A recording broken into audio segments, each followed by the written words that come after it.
Welcome back. All right, we had a 5-game night in the NHL, and what did I say in the preview?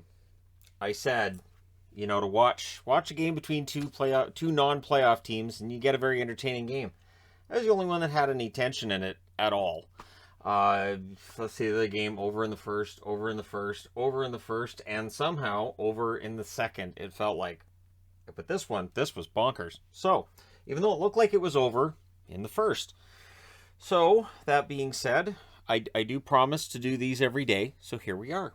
And we start off with the Carolina Hurricanes and Washington Capitals. Carolina was clearly on a mission. They had lost all 3 games against Washington this year. Right out of the gate, they're taking this over. It's Anderson versus Vanacek. They had an early edge in play, and Stepan scores from Kotkaniemi and Domi at 2:41. And it was a 3-on-2 rush that led to the goal. So, nice goal by Stepan. Kotkaniemi and Domi, that's their 4th line. So, there's some depth in Carolina. Stahl's then denied as the Canes press. Mantha had a rush chance. That was saved. Good pace. Shots are 4-2 for the Canes at 6.5 minutes, and they would score again. It's Necas scoring from Trocheck and Svechnikov at 7:47. Then there's a turnover. Kotkaniemi hits the side of the net after that. There was a near miss for Janssen Fjällby. We get a power play for the Caps. The Caps score, but there's no goal because Oshie's given a penalty on the play. He was livid. He felt that he had been fouled on the play. And this, I've talked about this before. Was there a penalty before that? Yep. Referees do call retaliations. This goes back many decades. Keep in mind that at the GM meetings today, apparently, they talked about officiating a lot. So I would imagine that there'll be discussions of this again soon and always, and it's just a matter of they're all together, so they might as well talk about refereeing. So everything gets killed off, but after Oshie came out of the box, he was still upset. He was not a happy camper.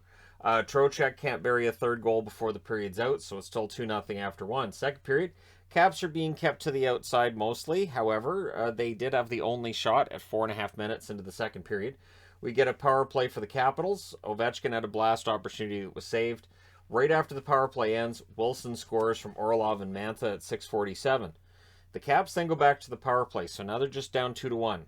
This is your momentum shift. Aho scores shorthanded from Teravainen and Cole at 8:35. And it was a nice net drive by Aho to get the goal. Then they killed the rest of the penalty. McMichael then has a wraparound that's saved. Jensen's denied. We get 2 minutes of 4-on-4 out of that. And Canes score 4-on-4, and it's Pesce. Nice right in front of the net goal for Pesce from Teravainen and Shea at 10:38. So for Teravainen, a couple of assists at this point in the game. Then there's a 4-on-3 for the Canes. That was killed off. There's shots are 12-8 for the Capitals with 6 minutes left, but with 4:21 left, Necas scores the second of the game from Domi and Slavin. So at 15:39, Domi with his second assist and Necas with his second goal. And the route is on. It's 5-1. Janssen Fjällby's then denied before the period's out, but we go to the third. Early power play for the Capitals. That's a no.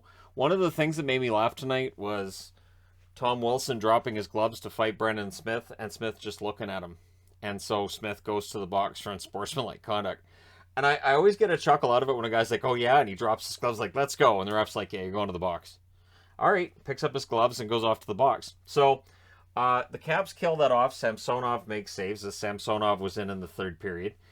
Then we get a fight between Smith and Wilson. And that allows the fans to cheer. That might be the only time they cheered other than when Wilson got the goal in the game. And he won the fight. And, of course, you worry about Brendan Smith with his injury history.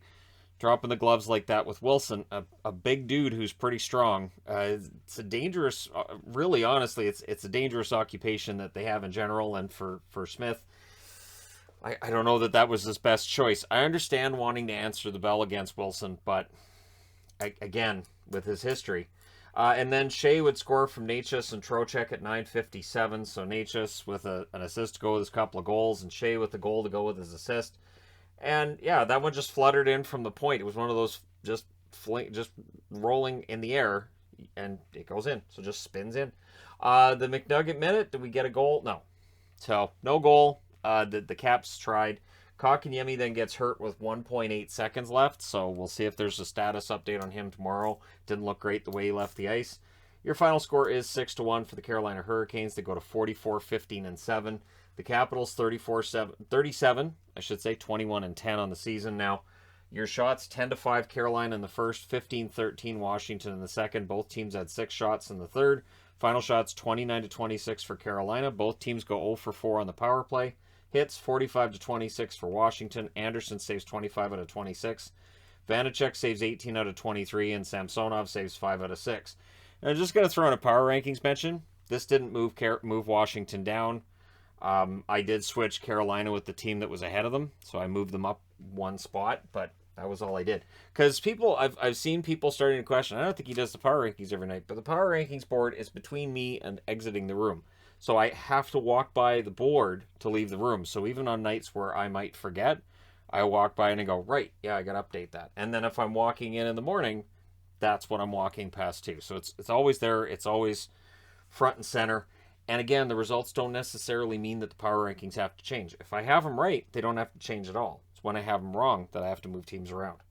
Okay, next up, Vancouver. In against St. Louis. This one hurts, but it's kind of a predictable one in that Halak is against Husso. Halak in his career has never beaten St. Louis. It's the only team he hasn't beaten. And so, yeah, Halak, although I don't think he's beaten Seattle either, because they mentioned he's never beaten Seattle or St. Louis, and that's the only team he hasn't beaten. But I'm thinking, has he beaten Seattle this year? Anyways, so it's Halak versus Husso. The Blues' fourth line pressed at 2 minutes. Then there's a post for Lockwood, as the Canucks' fourth line goes out and has a pretty good shift. So I thought that was impressive that both fourth lines had good first shifts on the ice. Shots are 2-2 at 5 minutes. The Blues press at 6 minutes, and eventually they score. And it's Scandella who's in the crease. Legal goal from Tarasenko and Thomas at 6:37. We get it back and forth at 8 minutes. Barbashev's denied and close. The Blues get a power play. Kyrou can't bury it. The Canucks kill it off just barely. So their penalty kill has been very good for a while now. But that was hair-raising. Then Perron scores from Barbashev at 14:02. He buries it 2-on-1. And for Perron, that's 14 goals in his last 13 games. So that's pretty good. That's above a goal per game. So you don't have to do the math. I know Scott Steiner's going into the WWE Hall of Fame. We don't have to do the maths on this one. Saad then with a turnover chance. That's blockered away. The Canucks end up getting a power play. And it has 1 minute and 11 seconds left in it going into the second period. The Blues finished the kill. They only allowed 1 shot. The shots, though, are 5-0 for the Canucks at 3.5 minutes. So they did press after that. Pearson and Garland are denied as Husso, after being shelled in his last game, not tonight. Husso had a huge bounce-back game. There's a near miss for Tarasenko. Shen has a tip that's saved and held. And Lockwood nearly got ended. He's got to keep his head up out there. And I don't talk about that a lot because there are times where somebody will say, well, they had their head down. And I disagree with that assertion on some plays. But in this case, yeah, he's puck watching. And if you're puck watching when you've got somebody's going to come in and end you. So he has to keep his head up. Blues press at the half. There's a net feed to Garland. Near miss on that. Podkolzin's denied in the slot. Miller has a chance that's saved and held. There's a near miss then for Tarasenko. We get a power play for the Blues. It's a delay a game call. Horvat would have gone on his own. I don't think the referee had to tell him. He knew. That was killed off. So we're going to the third. It's 2-0 St. Louis until 49 seconds into the period when Tarasenko scores from Buchnevich and Thomas. That makes it 3-0, and right on that, I was like, that's the game. Now, the Canucks try to answer, and they do. And on a 3-on-1, it's Hunt from Lamico at 2:13. The Canucks then get a power play. That was killed off, so the idea of a comeback sort of ends there. There's a near miss for Richardson. O'Reilly has a chance. Miller defends on that. There's a power play for the Blues. That's killed off. The Blues press with 6 minutes left. Shen ends up hitting the post. It looked like a double post initially, but apparently it didn't hit the second post on the way through.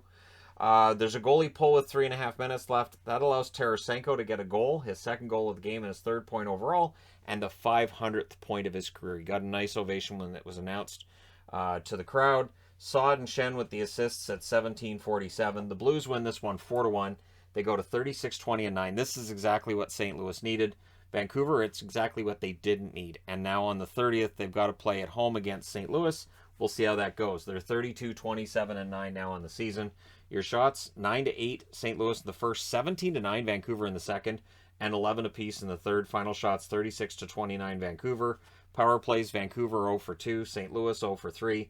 Hits 28-17 for St. Louis. Halak saves 25 out of 28. He played well, but Husso was fantastic. 35 saves on 36 shots. That's how you bounce back from getting shelled by Carolina, who apparently now have all their offense back. And St. Louis, they can be dangerous too. This might be a sign they're getting it together. If they come into Vancouver in a couple of nights and they down them in regulation, that probably ends Vancouver's playoff hopes and dreams for the season. JT Miller won't take that well. Not one to hide his emotions, that JT Miller. All right, next up, Buffalo and Chicago. Like I said, this game was fantastic. This was honestly the most fun to watch, unless you're a Chicago fan. If you're a Chicago fan, you're probably not watching this video. So it's Tokarski versus Lankinen. Sabres with a turnover. The Hawks press off of that. Reese Johnson has a shot that saved and held, and the Hawks were ahead 4-0 in shots at 5 minutes. Thanks for coming out, Buffalo. And then DeHaan scores from Radish and Kubalik at 7:53. So Taylor Radish continues to get on the board for Chicago since the trade.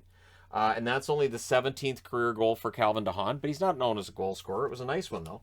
But the shots are 6-5 for the Sabres at the half. So since that was the 5th shot, that means in those 5 minutes, that's the only shot they had, and Buffalo had 6. But the Hawks pressed with 7.5 minutes left, and Lafferty would score from McCabe and Reese Johnson at 13:44. Lafferty continues to have this really good run offensively. I have no idea where this came from. I'm here for it, though. I've always liked Lafferty. Sabres try to answer, though there's a power play for the Hawks, and they score on it. It's Taves from Kurashev and Kubalik at 16:55. So after the first period, it's 3-0 Chicago. And I'll be honest, I put the records up there for those teams, and I was like, all right, Buffalo's not coming back. Chicago's not going to blow another 3-goal lead. How are they going to do that? And early in the second, they score again. It's Seth Jones from DeBrincat and Strome at 1:21, and it's fired high over the shoulder. I didn't think Tokarski played particularly great tonight, but in the end, well, we know what happened. So Hawks were still serving up turnovers, though. The Sabres get a power play. There's a shorthanded chance for Tkachuk that was saved. He swore loudly as he left the ice after that. And then Olofsson scores on the power play, so maybe Tkachuk knew. And Cousins and Yoki Haru with the assists at 4:50. The shots are 7-3 for the Sabres at 9 minutes, and they're in control. Olofsson scores from Skinner at 10:24. Okposo's then denied on the next shift. This is where I think if you're Derek King, you might want to call a timeout and get your guys together and go, okay, listen, this game's rolling the wrong way. Sabres press with 7.5 minutes left. And eventually they score again. It's Okposo, who was denied earlier, but not denied here. He scores from Cousins at 14:32. Sabres press with 2.5 minutes left. And in the final seconds, there's a near miss for Krebs. So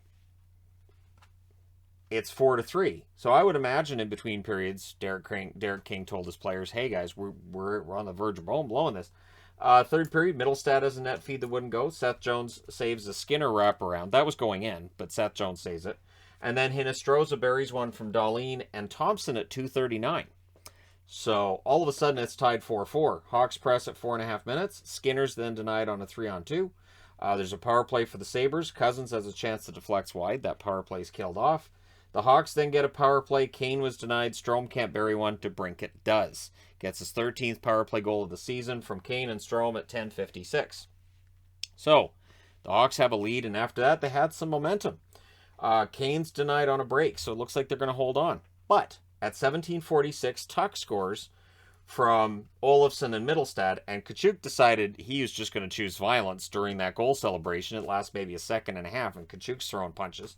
So, yeah, there was some hard feelings between teams that haven't seen each other in a while, so they got really familiar really quick. And then with 1:09 left, the Sabres get a power play.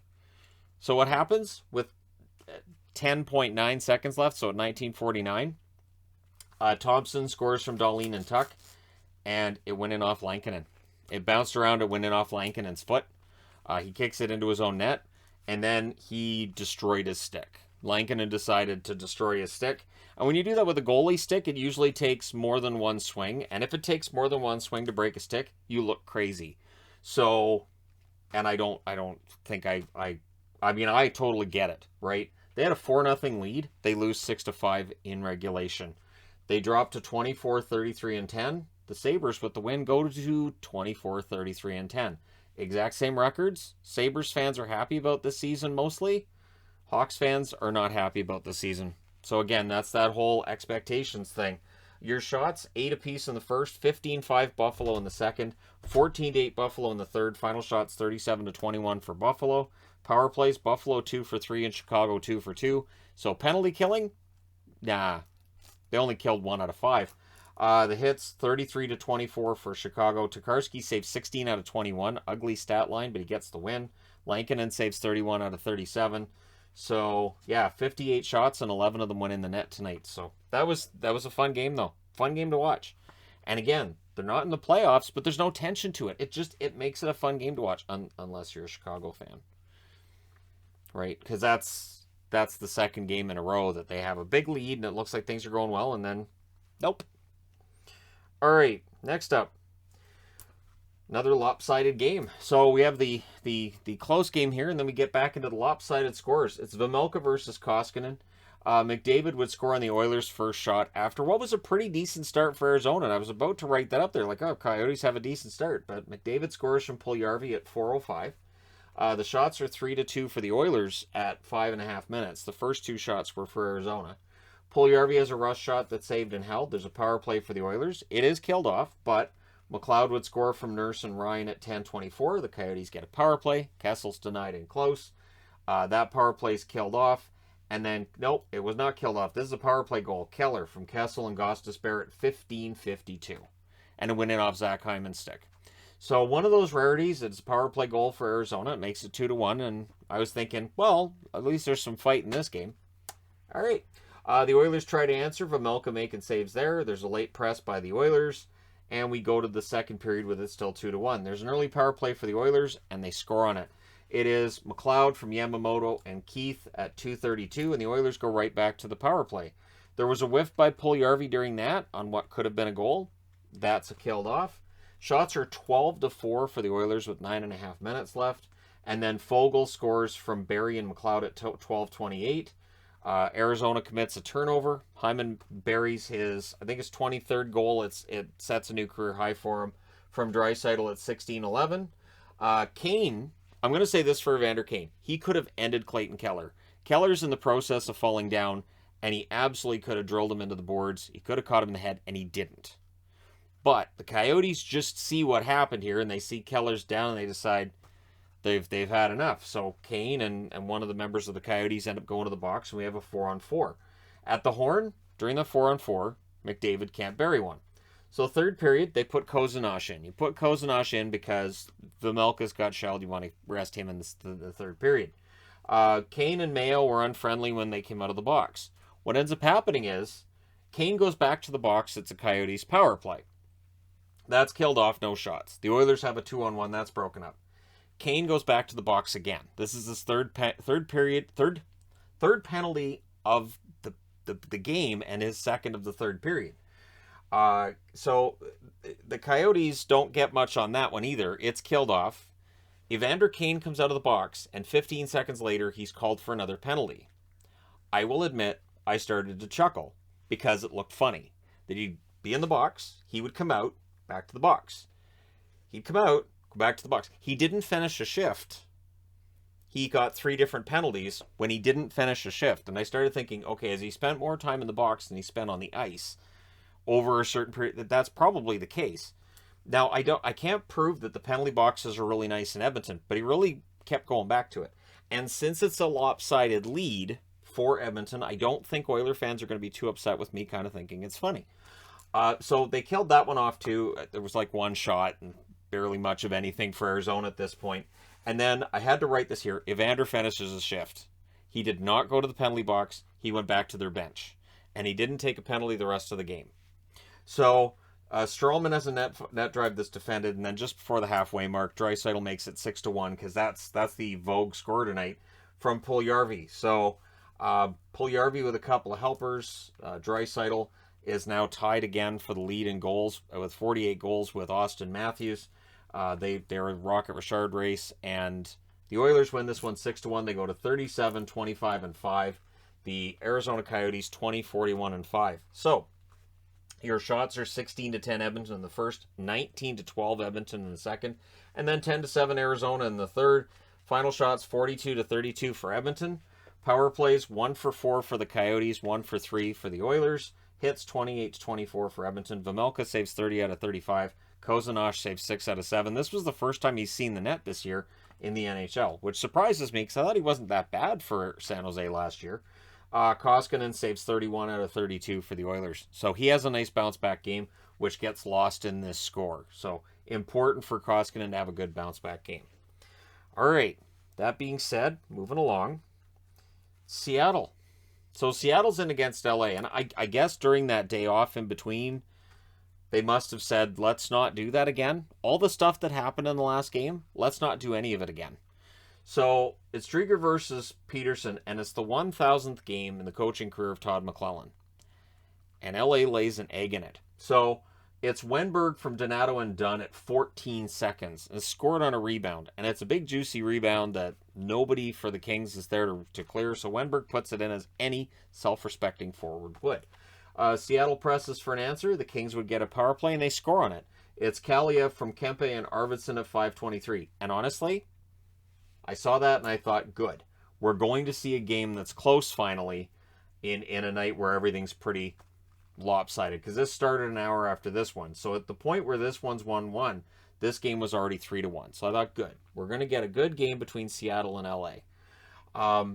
Larson scores from Dunn at 8:24. Seattle's creating turnovers. Seattle's keeping it in the LA end a lot. They were frustrating the Kings quite a bit early on and throughout that first period. 5-on-5, it really wasn't much of a contest. So there's a press by the Kraken with 2.5 minutes left, and I put up there, Kings are not winning puck battles. Seattle was just better. And maybe it's that they lost that game the other night, and it wasn't really that difficult of a win for Seattle. And they just, teams remember this stuff. So we go to the second period. The score's only 2-1, though. Early press by Seattle. The shots are 4-3 in their favor, 4.5 minutes in. Some line shuffling by the Kings. McLellan blew up all the lines, even the Moore, Arvidsson, Dano line. All of them were broken up.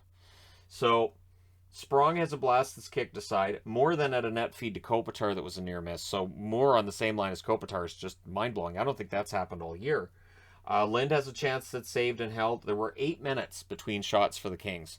I do not blame McLellan for trying to change things up, because yet they weren't getting anything to the net. There's a press by Seattle with 8 minutes left. Eventually, it's Rask. So there's a turnover. Yanni Gord gets it to Rask. Rask puts it in on what was a 3-on-2 after that turnover. And at 13:55 of the second period, it's 3-1 for Seattle. And that's where the crowd in LA gets really, really quiet. Seattle presses for another. Stetcher was then denied on a rush. Press by the Kings. Mo Ferrari was denied during that. I like when I'm doing this because I get used to saying names like Mo Ferrari, which is almost more Ferrari, but it's not. Last minute, Stetcher nearly gets one. So Troy Stetcher, he had opportunities tonight. In the end, it wouldn't have made a huge difference, but still a goal for Stetcher would have made him pretty happy. Iafallo's denied and Drieger covers. Iafallo hasn't had a goal in, I think they said 19 games, which is ridiculous because Iafallo's a good goal scorer. I don't know why he's gone so ice cold. But we go to the third period. It is 3-1. But, the Kings know the Oilers have won. They know they need to get this. So I expected a big third period from the Kings. It kind of happens. But Drieger was fantastic. So much like here you've got Koskinen being overlooked maybe because of the score. Might be easy to overlook what Husso did. Might be easy to overlook what Freddie Anderson did because of the score. Sort of the same thing here with Seattle. Early chance for Trevor Moore's handled. And it looked like the Kraken were doing a good job of protecting the lead early. Keep it in their zone. Just get it to the net. Make Peterson save it. Or at least make him hold on to it, because if it comes out, it's going to go to us. The shots are 5-0 at 5 minutes for the Kings. I didn't think the Kings had a lot of prime chances, though. I thought a lot of them were from the outside and were relatively easy for Drieger to that point in the period. So Peterson holds on a Kraken rush, and then on a turnover, or a shot block by Eberle, he takes the puck the other way, and at 7:05, he scores to make it 4-1. And then at 7:34, I did a double take when I saw how close together these goals were. I thought, wait, did I write the wrong time down for the other goal? Nope.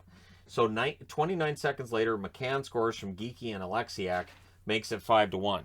Seattle then gets a power play. So it's all rolling in the wrong direction for the Kings. There's a post for Sprong that was killed off. 4 shots on that power play, though, for Seattle. And I have to say, too, Pouliot was prominent in that third period. He doesn't end up getting on the score sheet, but he was prominent. I think he got a post in that period. Kraken, though, are in full control. We then had a fight between Dursey and Dunn, so that's Dursey's second fight in the last couple of weeks. And then Sprong scores from Sheahan and Donskoy at 12:13 to make the score 6-1, a very popular score tonight. So I could have put up 3 different magnets for No Mercy tonight. I could have. I could have had 3 of them. So what I'll just do, because I'm not putting up 3 of them, I'll just go ahead and I'll slap that right there. I'll slap the quiet magnet right there, because yeah, 3 of these are 5-goal wins tonight. That's ridiculous. Your shots: 13-9 Seattle in the first, 11-10 LA in the second, and 17-15 LA in the third. Final shots are actually 38-37 for Seattle, which doesn't tell the story. And special teams, LA wins that. Seattle's 0 for 1, LA's 1 for 1. Hits: 34-25 for LA. Drieger saves 36 out of 37. Great game for Drieger. And Peterson saves 32 out of 38. This is going to hurt his save percentage. And yeah, it looked like he was just being left in, so whatever happens, happens. Now they go out on the road. They have to play Edmonton. They have to play Calgary. The game with Edmonton is now really important because the Oilers are only 2 points back of the LA Kings. They have that game in hand, and now they're going to play LA at home. So that could be a great one, or it could be a lopsided one like this. So yeah, from a standpoint of watching all these games and trying to take all the notes, not a great night, because once a game is that lopsided, it's not really much point in covering everything that happens in the game, because it's over. So over before the third. I don't want to say this was over before the third, but it felt like it. You can let me know if you thought it felt like it was over before the third too. This one was definitely over before the third, and this one it felt like it was as well, because even though Seattle's only up by 2 and LA's got the ability to bounce back, it just felt like LA did not have it tonight. So let me know your thoughts in the comments section below as always. Don't forget to hit like and subscribe if you're browsing your way through. You just happened upon this video. Thank you guys so much for watching, for all your support. I will talk to you again soon.